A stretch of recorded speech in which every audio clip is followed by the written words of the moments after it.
Well, if no one has any more discussion on that, we'll move on to Jennifer and her presentation on the budget process.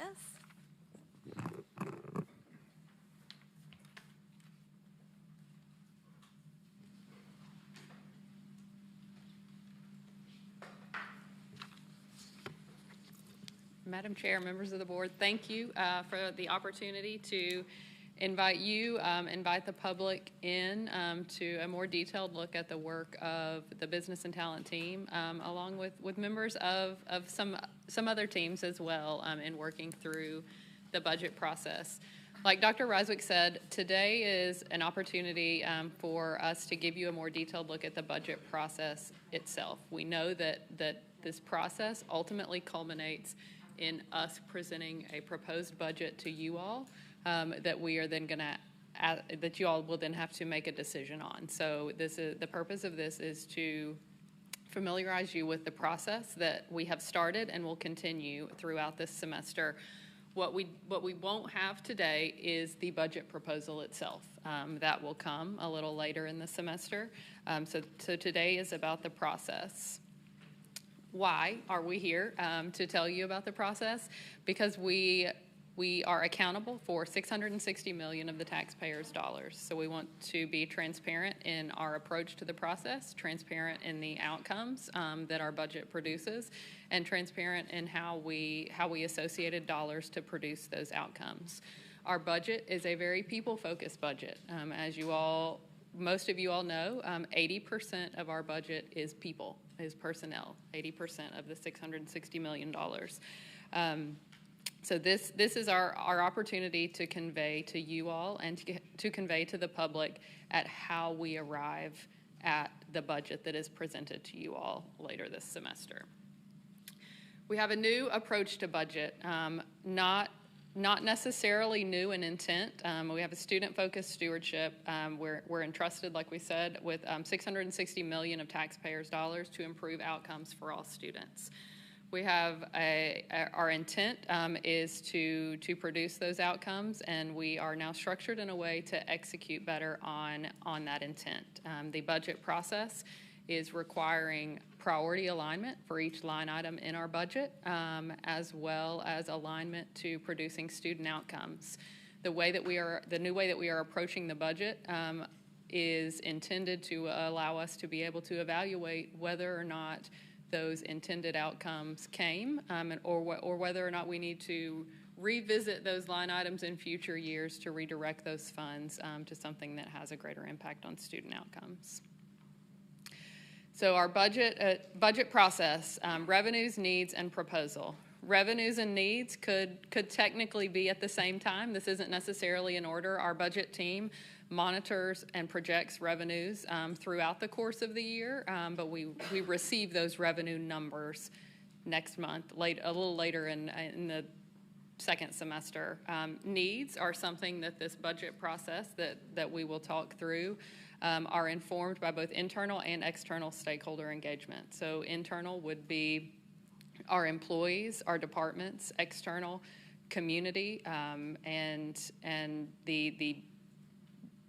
the opportunities that our community has to provide input. We'll talk through those in a little bit, but we have electronic opportunities, we have in-person opportunities, several different spots where we will collect information from our stakeholders, which ultimately culminates, like we said, in a proposal to you all to a budget for the following year that you all then are making decisions on. Our intent in this entire process is to present to you a budget which we believe aligns to our priorities, which we believe will produce the highest impact on our student outcomes.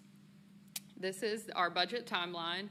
Some of you are familiar with a lot of the things that are on here. We'll talk through a little bit of this and then pick up the rest at the end. Most of the buckets on this timeline we are going to talk through at some point in the presentation.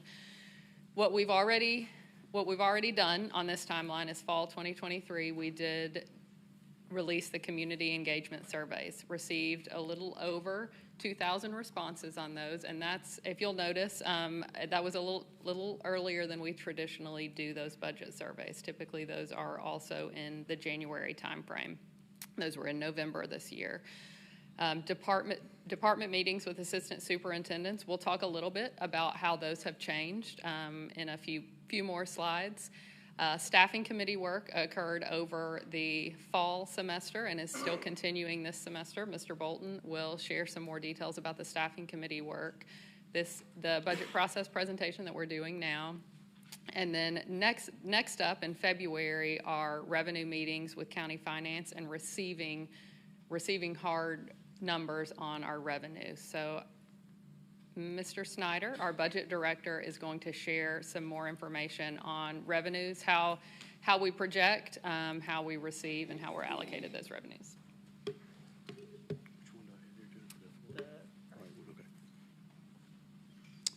Okay, so to give you a brief overview of what I'm going to be covering here for the next few slides, we're going to talk about revenues, like Ms. Himmelgarn said, and then we're going to do a little bit of a deeper dive onto TISA, because it is fairly new to the district this year in the state. We're going to tie it back into the last conversations we had with the board, I guess last March and April, when we were building the current year budget. We talked about TISA then. And then at the board workshop in September, or retreat in September, we talked about TISA and compared it a little bit to BEP. So we'll finish up with that. Before we get into the revenue discussion, I do want to clarify this, because if we're not careful when we talk about this piece, we always or sometimes confuse the public on this. The revenues we're going to take a closer look at this afternoon is going to be our general purpose revenues. And so what that excludes and what we're not going to be talking about here are those things that are federal grants. So if you look at that, you're talking about IDEA, special ed grants, title or consolidated money, also our school nutrition program, and then our capital budget, which is not federal money but is funded through a different mechanism. What we will be talking about is on this chart. It's a little bit busy, but it does do what I said earlier. It ties back to what we last discussed with the board on revenue, and it does tie also to what we talked with the board at the workshop or at the retreat concerning ESSER and kind of what impact that may have on the upcoming budget. So if you think about general purpose revenues, what comprises that category? And you guys, for the most part, know it's really two big categories: state revenues and local revenues. State is about 48% of that equation this year, and that's sent to the district through TISA.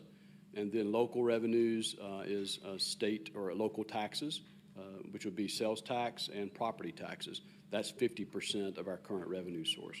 34% of that 50% is our local option sales taxes, and property taxes makes up the other 16%. You won't see property taxes on this graph because it's already a busy graph, but also because by the very nature of property taxes, it's typically a flat revenue, so it would just be another line added across the bottom that's not very dynamic.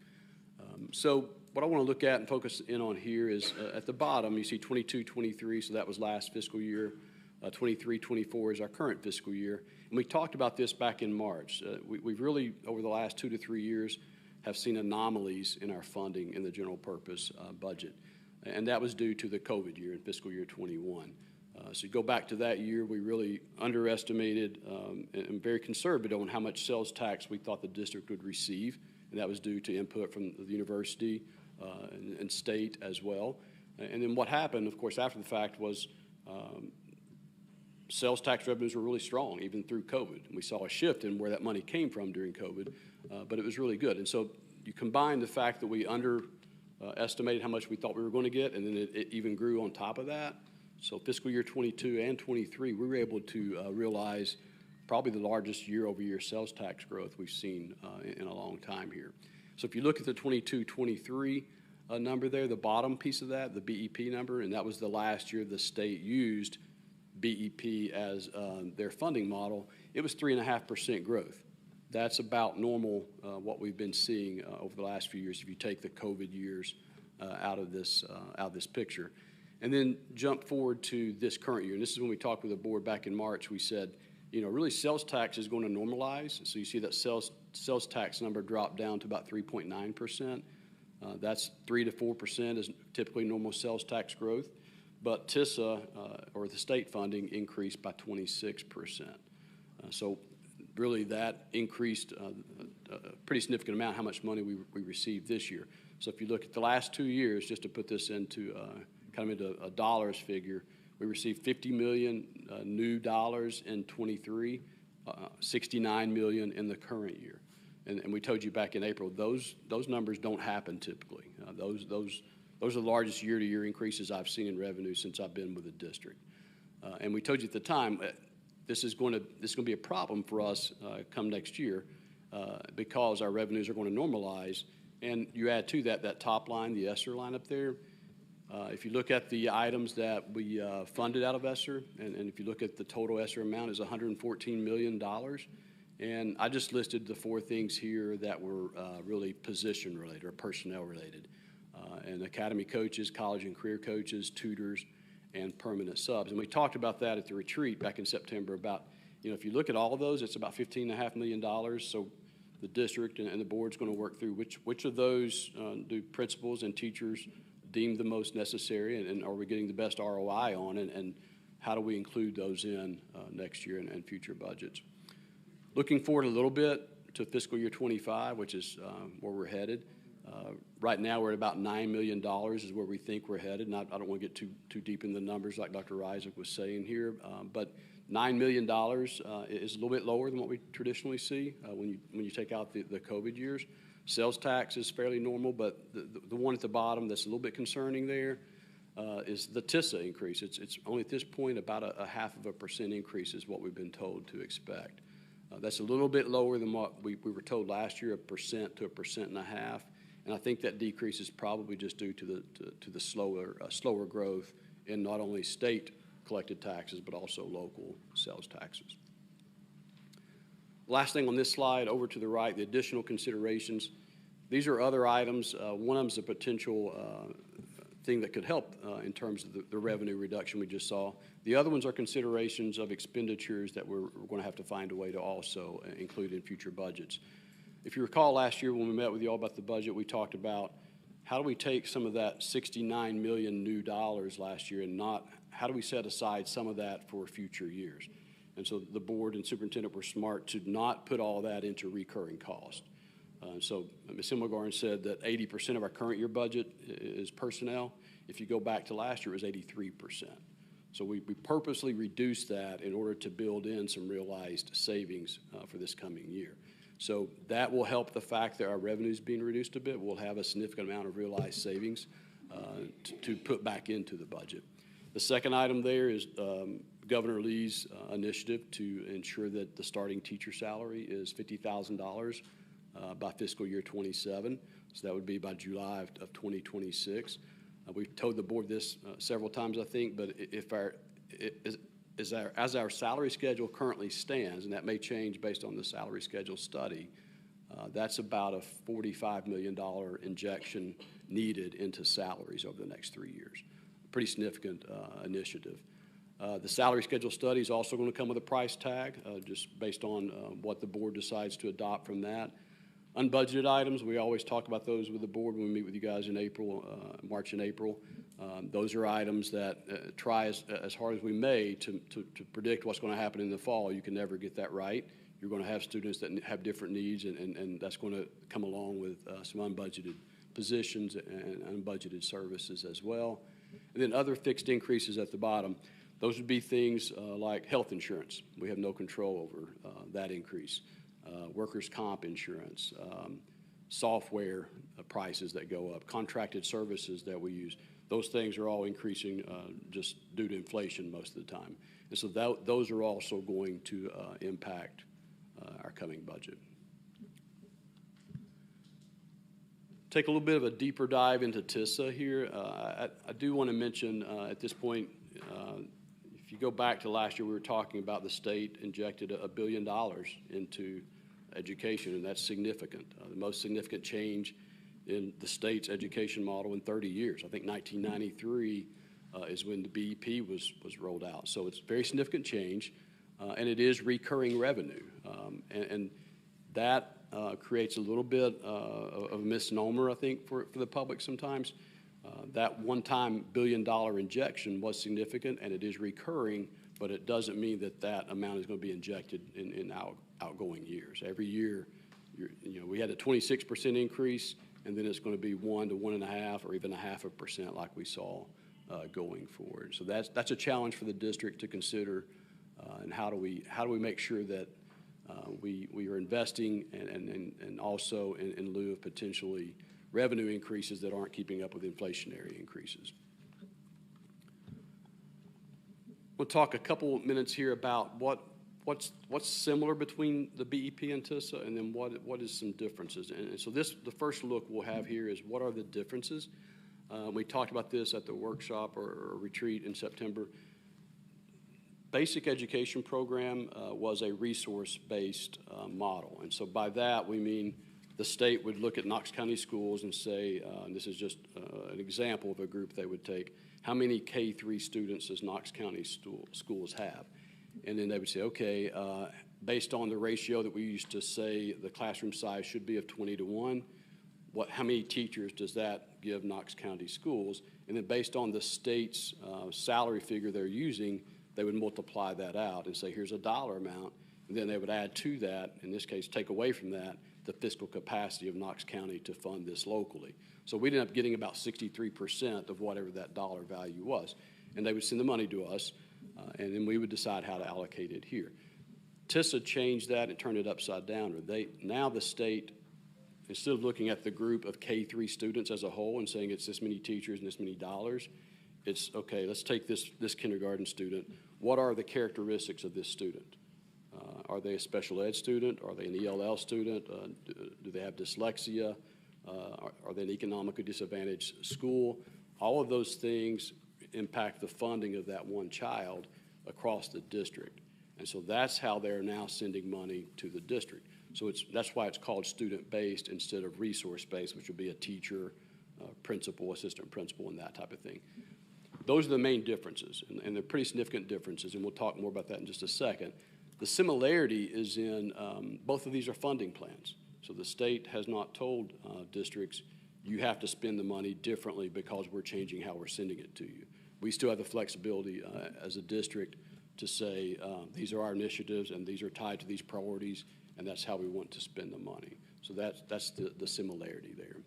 Hey, Joe, I hate to break in real fast. I had a message from the audience, and some of the audience are having a hard time hearing, so I don't know if maybe there's a way. I know the microphone's on, Yeah. So if everyone can maybe just speak. Maybe I can get a little closer to the microphone. Yeah. Sorry. Maybe that'd be helpful. Let me start over? Yeah.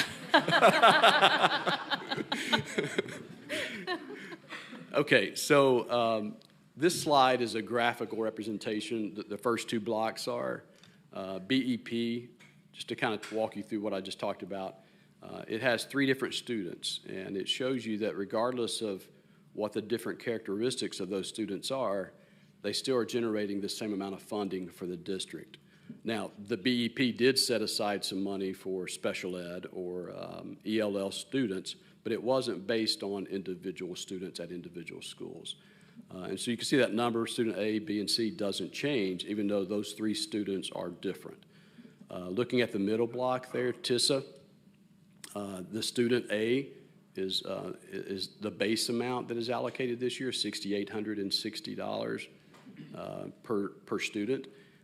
And then if you look down at student B, they also have some additional weighted funding added into it. And the weighted funding in this case is the student is an economically disadvantaged student, which is classified by the state as someone who is directly certified for free and reduced lunch. That student would generate a 25% increase on top of the base amount for the district. And the student C is not only economically disadvantaged, but also has an additional unique learning need. And so those unique learning needs can increase the funding from that child from anywhere from 15% to 150%. And so you can see pretty big variance between student A and student C in that middle column. And then, like I said earlier, it's still reduced by the fiscal capacity index. So what that means is when the state creates these funding models, they say districts, 70% of this funding is on the state and 30% is on the district, meaning those local option taxes we talked about, property taxes. But then they also they take 2 markers that generate a capacity index based on the district and the area of the state you live in. And they adjust that either up or down. So if you're in an area that's very rural, then you may get more than 70% from the state. In Knox County's case, we actually get less than 70%. So for this current year, we received 62% of the dollars you see there on student A, student B, and student C. That required local match comes from the tax base that we have here locally. So fast forwarding a little bit, the last box. What this looks at is if Knox County ever decided to change how we do allocate to schools, this is potentially what it would look like. And I mention this because if you look at some states that have gone to a state changing how they allocate dollars to districts differently, which is what we're doing now, instead of a resource-based, we're under a student-based model.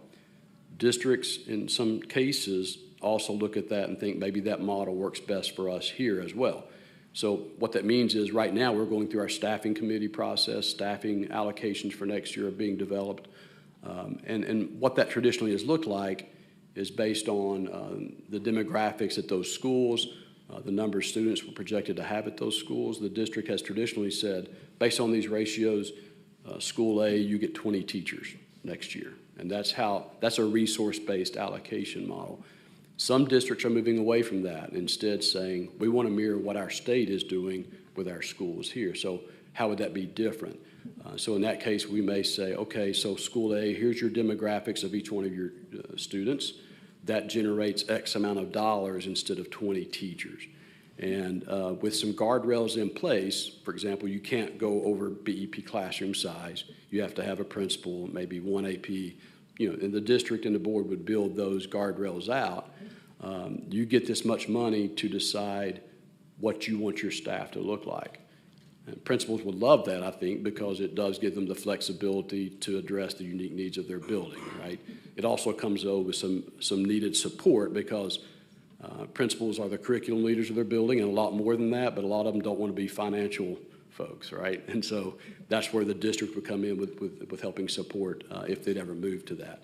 What would that potentially look like on that far right side? Even with that model I just described, if the district ever went through that process, there are still things that the district would keep at the district level or the central office level. So if you look at the students in the middle there, A, B, and C, the graphics around those represent things that we do right now to support students. So at the top, the school staff is the one we just talked about. Like maybe instead of sending out a specific number of positions, we help them build that staff with available dollars. We don't actually send the dollars to them and then send them back because that'd be a waste of time. But we're just saying, here's your bucket of money, and let us help you build what you need at your school. School utilities and maintenance, I can't see us ever saying, let's get KUB to send that bill to the school for the electricity, right? So that would still be handled centrally. Back to the left at the top, transportation, that still makes sense to be handled centrally or at the district level. And then on around the circle, you can see some of those things it does make sense to purchase at the district level, but other things it does make some sense to push that out to the school, give that school leader the flexibility to make the call on how much of those resources they need. Okay, I think Ms. Himmelgarn's back up. Thank you. Okay, so based on some of the things that Joe shared with you, Mr. Snyder shared with you, you'll see that we've got some decisions to make, we being the district in the budget that we present to you all and you all in approving the budget. I do want to reiterate that the process that we are talking about today, we believe is the right process to bring you all a budget that uses the resources we have to have the greatest impact on student outcomes. And also, this year we have some factors that are going to provide for some difficult decisions. So two separate things. We believe this is the right process in years that are lean, in years that are not. But this year specifically, we will have a couple of things to consider in building that proposed budget. The flattening TISA increase, as Joe mentioned. There is not going to be an increase from this year to next year as there was from last year to this year. The normalizing sales tax, in the same way, we saw an increase in sales tax year over year that is now starting to normalize back to what we would traditionally be used to. The ESSER sunset in September will will impact some decisions we need to make. There are a lot of district initiatives, some of those being staff members that are currently funded out of ESSER. So figuring out how to continue the initiatives that are proving to be successful. And all of those will compete with several other things: teacher raises, results of the salary study, staffing our schools. We talked about ESSER already, but capital needs and growing debt, and then the fixed increases that Mr. Snyder referenced. So how do we consider all those things to bring you all what we believe is the best proposed budget to use the resources we have? Several opportunities for both internal and external stakeholder engagement, like we discussed earlier. KCS staff, department conversations, division meetings, our KCS staffing committee, which, like I said, Mr. Bolton will share some more details on in just a minute. And then we have our annual budget survey, our regional family and teacher groups for that external engagement.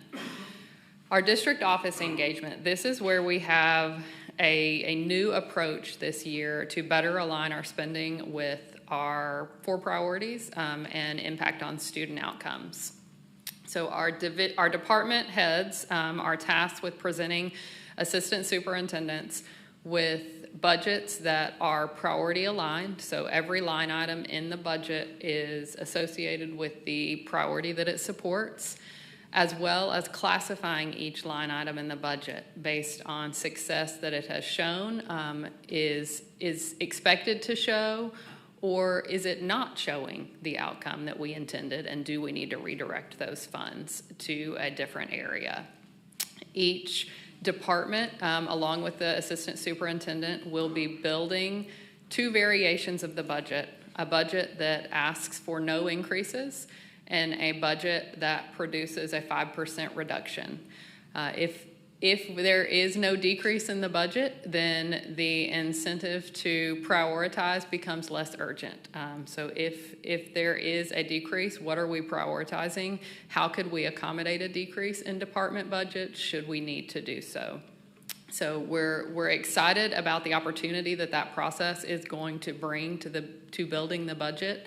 It puts a big picture look back at all department needs. So the assistant superintendent is looking at those budget neutral and 5% reduction budget options across all departments, and looking to see where are we prioritizing our spending, where do we believe the biggest impact on student outcomes will be achieved. Staffing committee, Mr. Bolton is going to share with you all what some internal stakeholders, some of our school principals that are closest to where these staffing allocations have the impact, some of the information that they have shared with us throughout this engagement process. Thank you, board members, Madam Chair. We really want to start at the process. This is the 2nd year that we've gone through this staffing committee. And really the purpose is to elevate those recommendations from those staffing committee. We want that input from the people that are on the ground. They are our subject matter expert when it comes to staffing. We really want to get that input from those folks when we're making those recommendations to the senior leadership team for the purpose of budgeting when we're looking at a school allocation level. We also wanted to gauge some insight as to what was the effectiveness of some of those initiatives that were funded by ESSER. Those aren't necessarily ESSER initiatives, those are KCS initiatives, and we wanted to determine, from that perspective, what was their priority? What did they determine as what would be something worthy of continuing to fund from general purpose, or prioritizing those things in that consideration? But really looking at the recommendations of the staffing allocations that allow for the funding of these positions.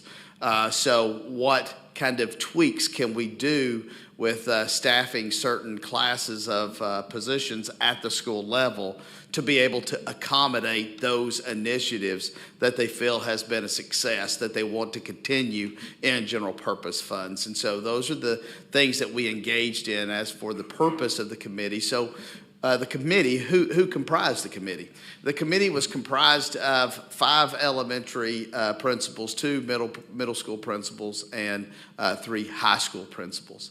And kind of to expound on that, we had several meetings, at least a meeting a month, with the whole staffing committee together, which is comprised of those folks. But there were breakouts for those. So when recommendations elevated from the elementary, for example, those recommendations elevated to this larger group from additional principals. We would, our business and talent team would be there for those small group meetings, and we could have in some elementary principal meetings as many as 20 people there, and comprised of maybe 10 to 15 principals at a time. So our input was not limited to these 10 people that were in the room when it comes to principals, but we expanded on that with individual smaller group sessions when we elevated those recommendations from the elementary, from the middle, and from the high school. And then, of course, the business and talent team, strategy, and regional directors and assistant superintendents were a part of that staffing committee as well. This slide is limited to just those things that we tackled this year. There were things that we tackled last year in the staffing committee in the first kind of iteration of that. So these are the things that we had tackled for the purpose of this year and the conversations that we had. We had a long conversation about determining the staffing allocations for homeroom teachers and general education.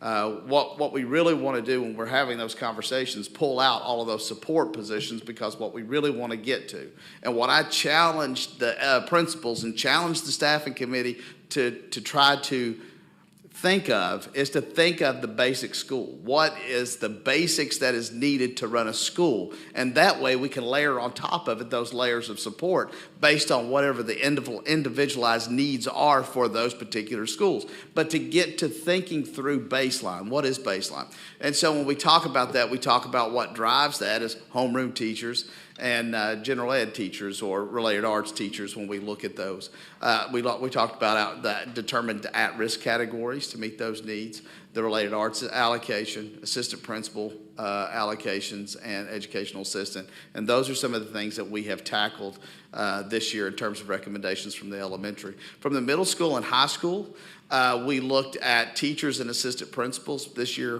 particularly. And some of the things that we looked at was trying to determine how we can fund some of those positions initiatives that were funded by ESSER, that are KCS initiatives. How can we fund those inside of our current allocations? So how can we make that work? And we had great conversations, a lot of good discussion about those things, and that's how we elevate those recommendations through that entire process for that point. Our work's not finished. Our work's just beginning. We had a lot of conversations about ongoing certain things that we're going to continue to engage in. We want to there was a great interest in the group as a whole to move to a student-based allocation. So what does that look like? Those are things that we're going to tackle in the future. Those are things that we're going to look at to determine what that looks like going forward. What can we get accomplished this year? Because as you can see from the slide that Joe showed, I mean, we don't have the revenues that we've had before to play with. So we really need to have that alignment around that. And also some of our staffing protocols. We've engaged some of those things, and we'll continue to engage some of those things, the way that we go about staffing positions in terms of procedures and protocols. We want to have the staffing committee to have insight in that. And so that is basically the staffing committee. Very grateful to our school leaders for lending us a significant amount of their time in helping to work through the details that Mr. Bolton discussed, which will ultimately culminate in recommendations on what part of staffing allocations will be included in the proposed budget. In addition, there is significant external engagement. So we discussed a little bit earlier in November, the community surveys went out. We're very grateful to the over 2,000 people that took time to respond and give us input on the budget. We will use the responses from those budget surveys to guide discussions in February at the regional teacher and family focus groups. Those provided invaluable input last year. Last year was the first year that we structured them in a regional way, obviously. So the budget team traveled to each of the 5 regions to meet with the regional teacher and families for focus groups on helping us dissect the results that we got from the community input surveys. So very, very excited for that to continue, and also thankful for the stakeholders that participate in those focus groups. In March, there will be the community budget meeting. So you all are aware of that we typically have the budget meeting in the spring as well. Very, very thankful for the community members that come and provide input at that meeting also. So that brings us almost to the end of the budget timeline that we saw earlier. That's the process for gathering our information, gathering information on revenue, making projections, gathering input on how we leverage the revenue, the resources we receive, to have the greatest support of our 4 priorities, and like we've said several times, the impact on student outcomes. Those will result in the district preparing a proposed budget that we bring to you all, the board, to vote on. And in the interim, as you all know, we do have those individual meetings with you all as well in advance of bringing that proposed budget. So in closing, we will end with where we started. We are very excited about our new approach to budget, our student-focused stewardship of the dollars that the taxpayers are entrusting the district with to provide support to our students. It is a very people-centered budget. We talked about this number earlier, but 80% of our budget is people, and we know that our people are the ones that deliver this mission to the students and impact student outcomes. We are very thankful for the people that choose to join Knox County Schools and complete this work with us, and the budget reflects that. It is primarily made up of people. We are looking forward to bringing you all a budget that is priority aligned and is aligned to impact on student outcomes. We are tasking ourselves with evaluating that through this process on an annual basis to make sure that the dollars we're allocating towards certain things are producing the outcomes that we intend. And if they're not, then we are going to redirect those funds to line items on the budget that we believe will have those impacts. So questions on the budget? Mr. Watson? Thank you, Madam Chair. Thank you, Ms. Himmelgarn, and thank you all for all the work. And, I know there's been a lot more people involved than just what's been represented today, and I think you all have represented them well in the process. I've got just a couple questions. One is to clear up something that I think may be a confusion. I don't think I'm confused on it, but I want to make sure that I'm right. Mr. Snyder was talking about the difference between kind of a resource-based allocation and a student-based allocation from the state. And he said sometimes when states do that, districts may move to that same type of model within their district in terms of how they're allocating funds to schools. But the way that was discussed, we're not making that decision yet. But you mentioned student-focused, what was the 3-word term? Student-focused stewardship. Student-focused stewardship. So I want to make sure we're not getting confused between the two things. So the model that you all are presenting is not the model that Mr. Snyder was saying that some districts have moved to, although we may choose to do that in the future. Correct? Correct. We believe that the student-focused stewardship is bringing you all a proposed budget that aligns the resources we have to have the greatest impact on student outcomes. It is not what is traditionally known as student-based budgeting. Right. So the TISA model is a student-based funding model, and like Mr. Snyder said, most districts that are funded in that way do explore whether it makes sense to move to a student-based budgeting model. We are not there yet, but that is something that the staffing committee is helping us continue to explore over the course. Thank you. Because the terms are so similar, I just wanted to be real clear on that. Thank you all were saying the same thing and not two different things. The other thing that I wanted to ask was, well, now I done forgot it because I got wrapped up in student-centered. It'll come back to me. I'll ask in just a second.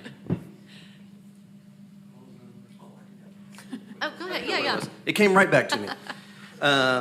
Yeah, so when you all talk about kind of what you're asking people to consider when they're bringing the budgets to the district around both looking at outcomes, are we putting our dollars in the things that have the greatest effect, and also aligning them to the priorities? To me, that's what I was hearing is the biggest shift in this process. Is that accurate? Yes.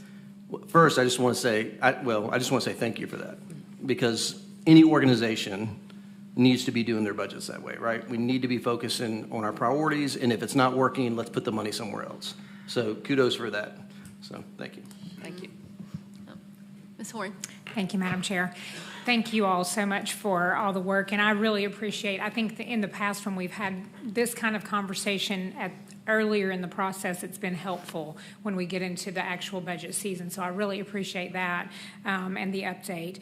I think this will be a more challenging budget cycle than we've had in a handful of years, so I think this conversation today will also help, because I think, as you guys know, it's going to be a really a challenge. So I appreciate as Mr. Watson said, I do appreciate aligning the priorities with each budget, each line item, and I also appreciate that you're asking assistant superintendents to bring a realistic budget that is either neutral or down 5%. I think that's where we have to be at this point, and that's a realistic view. So I really appreciate that. So although I'm not looking forward to the budget cycle because it's going to be hard, I appreciate the work that you're doing that will help make sure that we can see clearly where we need to be as we go forward. Thank you. Thank you. Thank you. Mr. Triplett? Yeah, I appreciate the work, and I do appreciate this approach. I think it's great. And Mr. Watson, I appreciate the fact that it came back so quickly. It means you're still young if it comes back that quickly. So that's good. We'll take it, right? Couple of questions. I know that we mentioned that the capital needs come out of a different location, but you have capital needs and the effect that they have on the budget in this presentation. I know we put a big chunk down on that to try and, because I know at one point we were pulling out of the general purpose to continue to pay for that because we were kind of over that limit with the county. Have we reduced that? Are we out of pulling from the general purpose at this point yet, or are we? I don't know who answers that. So I'll let Mr. Snyder take that in more detail. There still will be debt service and capital related items that come out of the general purpose budget, and I'll let Mr. Snyder answer more specifically on that. So it's a great question. So if you remember last year, I think after budget approval, the county actually moved some pennies from our property tax revenue back into the county's debt service fund. And so the way that generally works is the property tax in and of itself, a portion of that is supposed to go to fund school buildings and school capital cost. Historically, the school has not received enough of the property tax to cover all of our cost, and so we had to move some of that into the general purpose budget. So looking at what did that look like this year, our portion of the general purpose budget was $10 million that we had to also use it to help. And so I think our total investment this year was $35 million. So we put $25 million extra into it this year as a one-time payment, and it helps in a couple of ways. It goes back to that realized savings that we're going to see rolling into next year, and we can talk about how much of that do you use next year and maybe save to fiscal year 26. But it also, using it to pay down, make that big of a payment on one-time debt, also reduces a significant obligation on future debt payments in that case. Gotcha. Okay. Yeah. Very good. Thank you. I appreciate that. Absolutely. And then just one other comment. This student-centered, I know there's some discussion on the terminology there, but just the idea of allowing principals the opportunity to make some of those decisions for themselves, I'm a fan of that. I think we have some incredibly smart and talented principals that could figure that out for themselves locally in their building, kind of better than maybe we could at the district level, and certainly give them the freedom to kind of untie their hands in some ways, and obviously with support and guardrails and all those things. But that model is very interesting to me, and I think it'd be certainly great to dive into that and explore that pretty good. I would agree with that. Ms. Owen? Thank you, Madam Chair. There's a piece of the timeline that kind of worries me a little bit, and I may not remember correctly. It seems that in the past, the voting meeting has been somewhere mid to late April, so that if there was something that needed to be changed, we still had time that we could vote on it at the May meeting before it had to be to commission. So in this timeline, if we don't vote until the May meeting, then that may make it quite difficult if there's something that needed to be changed, if there was something that we didn't agree with. That's a good point, Ms. Owen, and that may be an error on our timeline. I believe that the special called budget meeting is already set for a date in April. Okay, Thank you for that. Yeah, I'm pretty sure it's on the calendar for April 25th, I believe. We will correct that on our timeline. Thank you. Mr. Watson? Thank you, Madam Chair.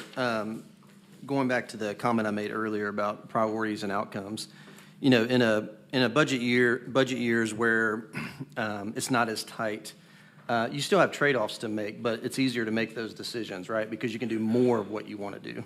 But in education finance, and like most finance, everything's a trade-off, right? There's great things, and you can't do them all.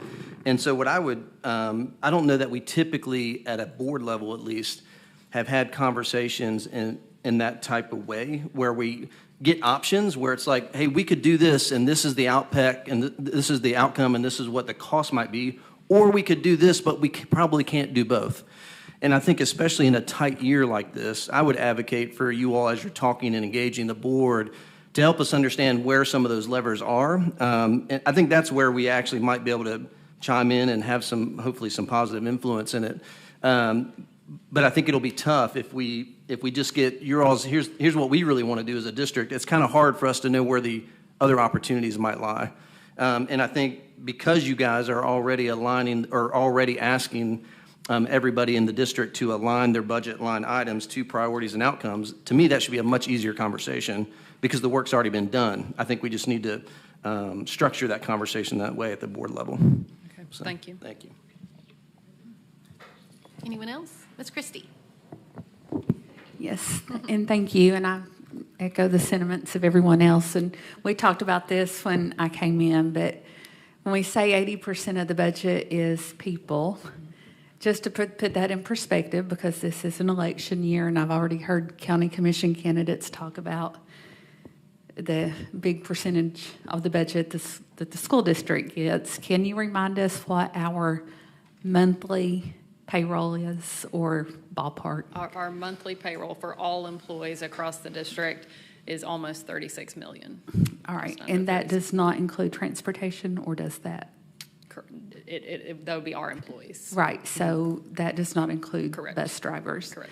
So I do think that, to say 80%, but when you talk in terms of hundreds of millions of dollars, I do think that is important for people to realize how much comes out every month just for payroll. So thank you.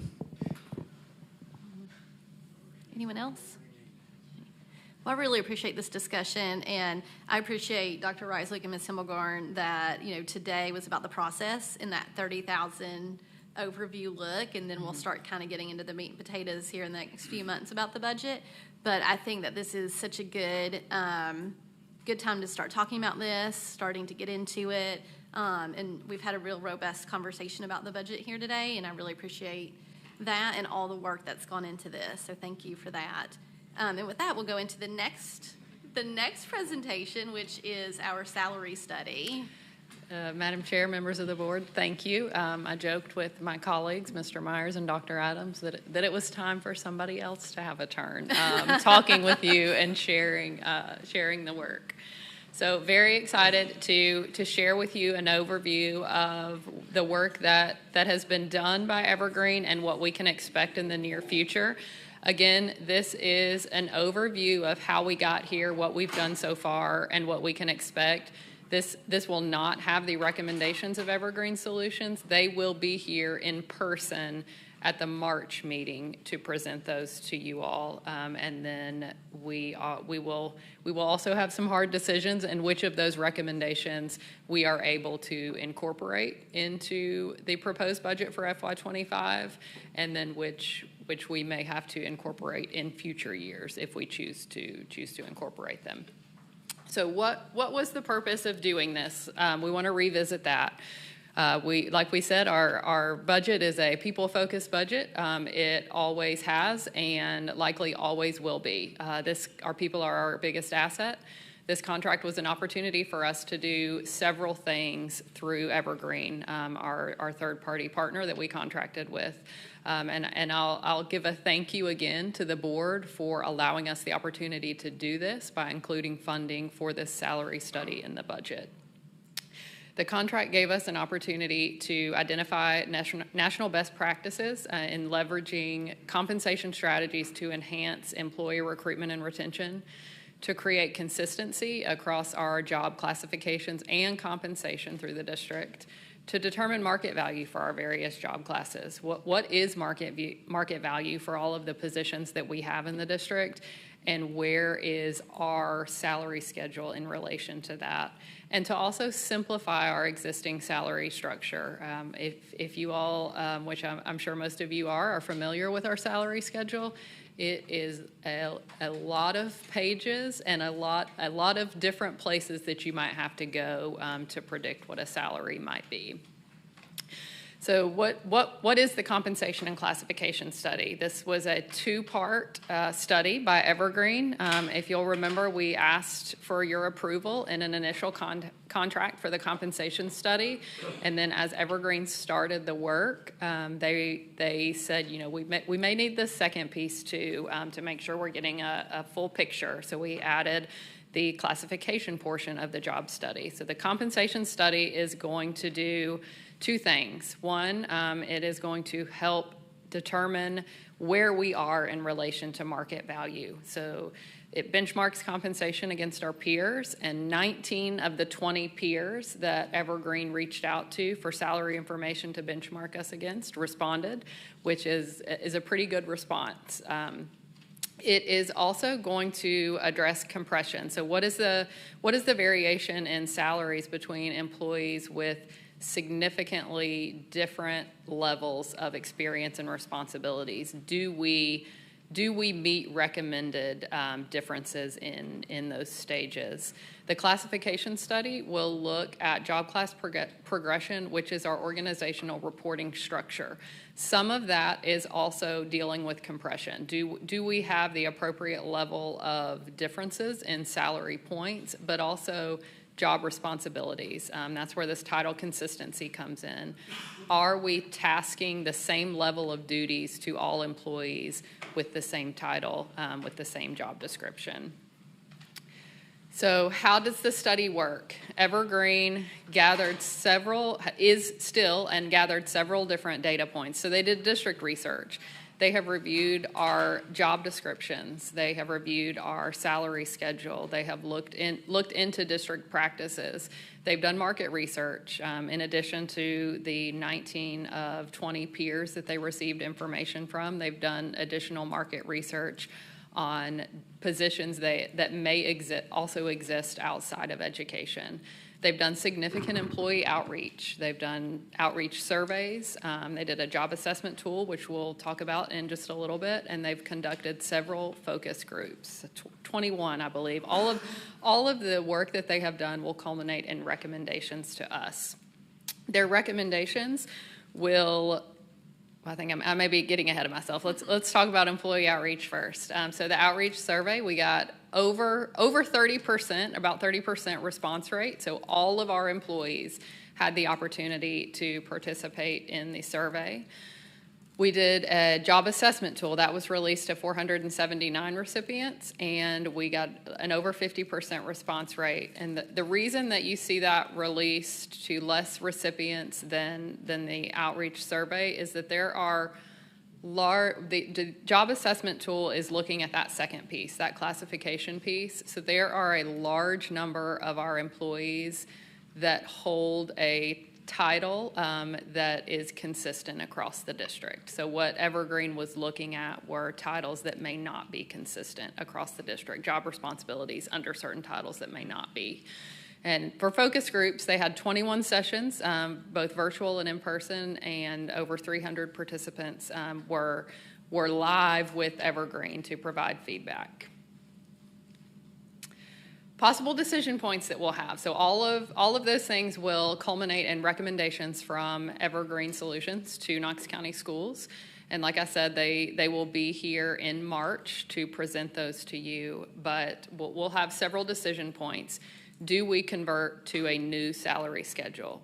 We're almost positive that will be a recommendation to simplify our existing salary schedule. Adjusting salaries to market values in areas that were not at market. What is the recommendation on moving to market? How long would or should that take, and how much will it cost? How much can we absorb in an annual budget?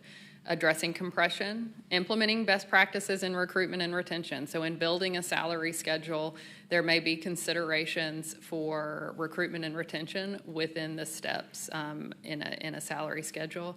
And consistency across organizational structure and job classification, so that classification portion of the study.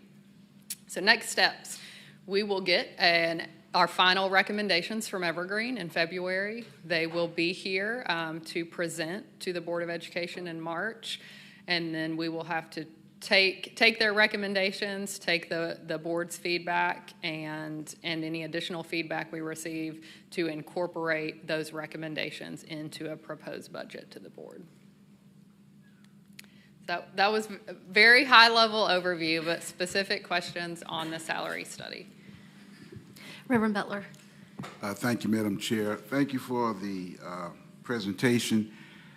Can you define and explain compression one more time, please? Sure.